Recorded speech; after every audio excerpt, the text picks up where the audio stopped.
Tell me everything you remember from the very beginning, from living with your mother until now. So my biological parents split up before I was born. So when I was born, I moved in with my birth mum. She had me when she was 19, so she wasn't really, the age wasn't really capable of looking after a child, but also she had severe learning difficulties. She had the reading age of like an 8-year-old. So looking after a kid's kind of impossible if you can't even look after yourself. So she would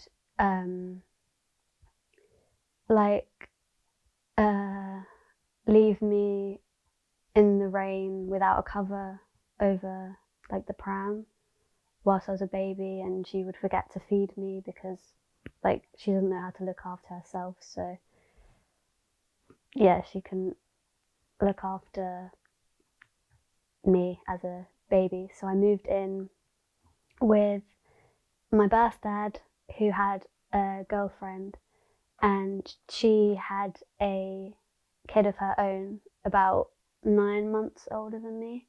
So I moved in with them, and my birth dad's girlfriend didn't like me because, well, I wasn't her own blood, I wasn't her own child, so she treated me different and just had stuff against me for no reason. Right from the very beginning, Michelle was nothing but trouble. Michelle would often be quite violent.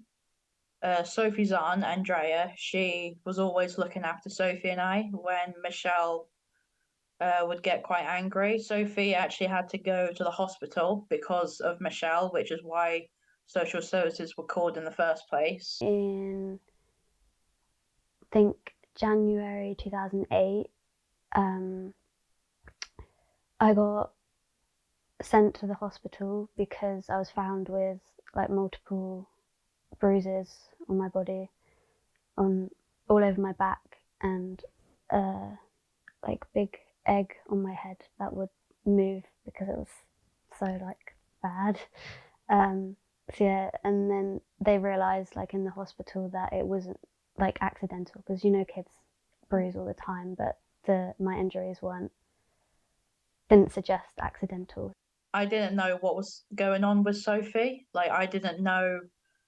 I can't remember why she had to go hospital or anything like that. I just know what people have told me.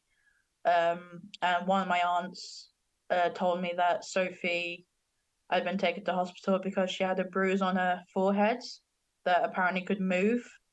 And so obviously when she was eventually discharged, social services were at the house. Michelle and Stephen had both been arrested. I've been told that Michelle's been arrested like 7 or 8 times, but for some reason nothing's ever come of it. I remember the day that it happened, and I remember what I was wearing. I was wearing the you know that kids show, the Fifi in the flower pot? Yeah. I think that's what it's called. I was wearing those pajamas. I didn't realise like how bad it was. Like I'd only had like a little bit of information, like, oh, they weren't nice people and we had to be taken away. Like I didn't really know the in-depth like reasons behind it. Do you remember any specific thing that they told you that shocked you the most, or that you? Probably just how bad it was for Sophie before adoption. I was told that my 2 aunts had to put Sophie and I in the back of the car of social services, but they had to say goodbye without crying. So you start from the very beginning. First thing you remember from adopting Sophie until the end.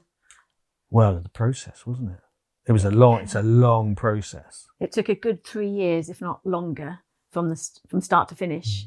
But once we had a very good social worker taking us through until we got approved, and then they gave us a different social worker who was quite busy and had children of her own, and we felt that that's where it all started going a little bit wrong. Slowed down. It did slow down. So once you've got signed off from the process, when you're approved as a fit person to look after another child, the next stage is to try and pair. It's called matching. Matching. And that's when the process you start to think people aren't focused on your needs enough, or on the needs of the child. After about 2 months of being approved, I phoned and I said, any news, anything going on? And they said, because you want a baby, they were finding that really hard to find. I said, no, just please read the notes. We said anything up to 6. Any child up to 6, we'll look after. Yeah, but then we waited over a year with them showing no profiles except if you wanted a child with special needs or if you wanted a sibling group of 3 children. So that was the only thing they offered us in a whole year. So that's when I started looking in. I signed up and looked in a magazine called Children Who Wait. And our social worker didn't want us to do that, but then wasn't showing us any profiles at all. And by this point, we were desperate to try and find somebody that, we could sort of share our life with. So I found Sophie in this magazine and made a phone call. And that's where it all started, really. But our social worker wasn't very keen, and she said that she was too old and too damaged. So obviously that made me decide I wanted her more. And that was it. From that moment, as soon as she said those words, too old and too damaged, I knew she'd be ours. It was a difficult process, wasn't it? It was like us having to persuade someone else that was worth a go. And then when you actually got Sophie, how long did it take to adapt? Do you ever adapt? No. You never finish that process. But settling in, she settled in quite quickly, didn't she? But I think with adopted children, looked after children, they're always very eager to please because they've got an uncertainty. They haven't got a stability in their life, and they've gone from pillar to post. We were her 6th family. So she had her birth mum, her birth dad, and his girlfriend. And then 3 sets of emergency fostering care.